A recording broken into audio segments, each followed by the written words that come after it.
Hi, you're renting a 2006 silver Vespa scooter, the GT 200 Gran Turismo. It's 200 cc's. It can hold two comfortably. You can drive this around the city pretty conveniently. We do allow lane splitting in California. It is legal. So during traffic hours, you can split through there. I don't recommend it if you're not comfortable and you've never done it before. But the safest way is when all the cars are stopped and you pull up to the front of the lane. It's a lot of convenience and takes away a lot of traffic time if you're booking around the city. So I'm going to go through the features that the scooter has. You have a luggage rack at the front. I have bungee cords in the seat if you want additional strapping them down. You have left and right mirrors. You have a cell phone holder. You have a glove box. You have under seat seating for a helmet and a purse. And then you have a box luggage in the rear. The scooter also has foot pegs for the rear passenger. You pull these out and the feet can be safely rested for the second passenger. Second passenger has also a seat belt and under here grab areas for them to hold on to.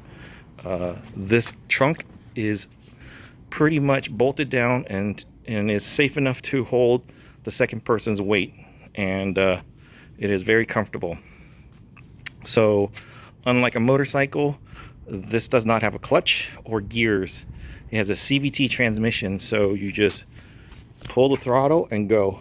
This is the front brake and these are rear brakes, and essentially this scooter does not have ABS, but it has both disc brakes for front and rear. And currently the scooter is set up to ride two people. So if you have two passengers, the springs will not compress and bottom out and can hold comfortably 400 people with no problems. So let's get into the bones of it. Here is the ignition, turns it on. You can see that you have a gas gauge, you have a temperature gauge, and speedometer in kilometers and miles, and a clock right there. You have a cell phone holder, you have the turn signals. So to access the turn signals, you hit right and the light comes on, and when you complete the right turn, you push the button and it disengage. Making a left, hit left, you see the light comes on, hit the button to disengage. Addition to that, this is high beam. A high beam light comes on, it's blue, and then when it's off, it's just a regular light. And the regular light is on all the time during day and night. This is how the scooter works. You have turn signals in the rear and you have turn signals up in the front. Additionally, you have a horn and you have stop and go. So to have the scooter on running, you have to hit to the right, pull the brake,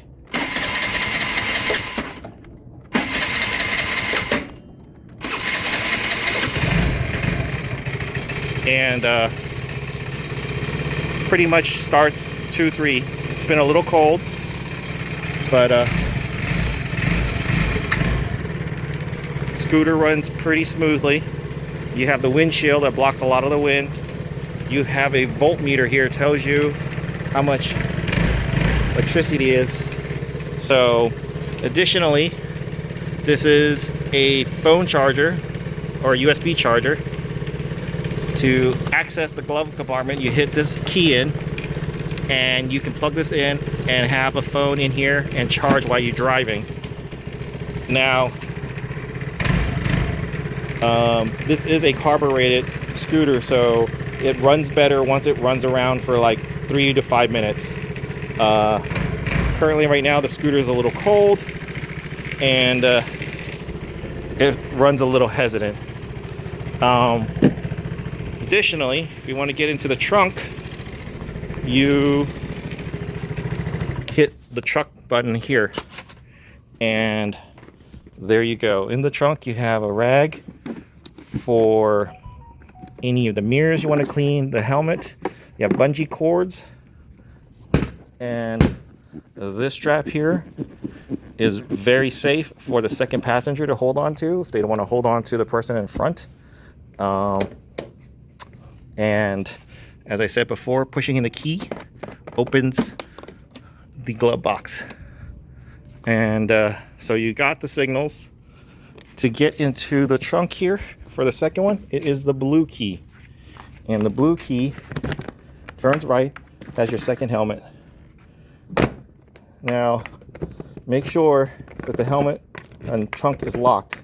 Sometimes the latch is bind up because you have a ton of stuff in here and the latch is not working properly.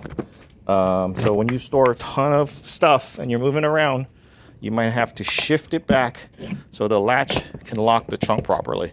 I had a lot of people get their stuff stolen, and basically it was user error. I want to make sure that they know they're responsible, even if they break into it and steal it. Sorry, but you're responsible if it gets stolen.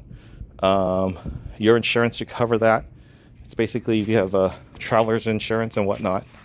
But basically, I'm only providing the scooter and making sure it's safe for the renter. Okay. All right, I'm back. So this is a cell phone holder. There are 2 tabs here and a third one there. So this tab here in the front allows to free up these X-wing things to smash your phone into. So let's do that now. Pushing it down will loosen it, allow me to expand and contract the phone. So we're gonna put my phone, my spare phone in here as an example.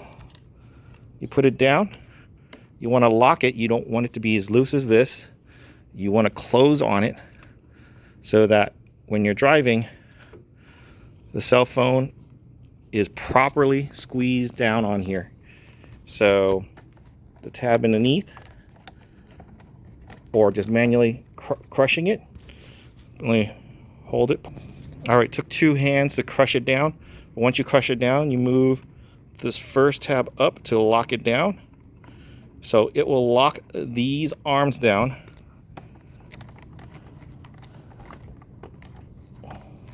Which locks the cell phone through. Now these tabs won't close or expand anymore. It is set to your phone size. Cool thing about these tabs is that you can pop them off, pull your phone out, and when you come back to your scooter, put the phone in. It's already preset to your phone. And this pretty much can hold the phone doing 50, 60 miles an hour. Now, if you didn't properly set this and your phone falls off, I am not responsible for those losses and damages. So you are using this cell phone holder at your own risk. But once you have one and you used them before, you can't live without them.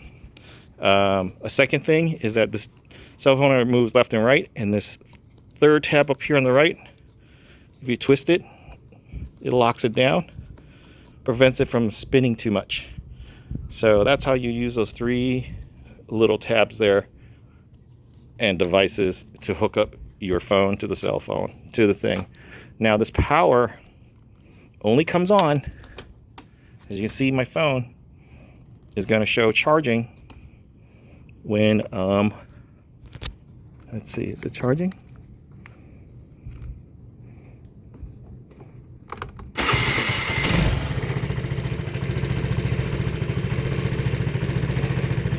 There it goes.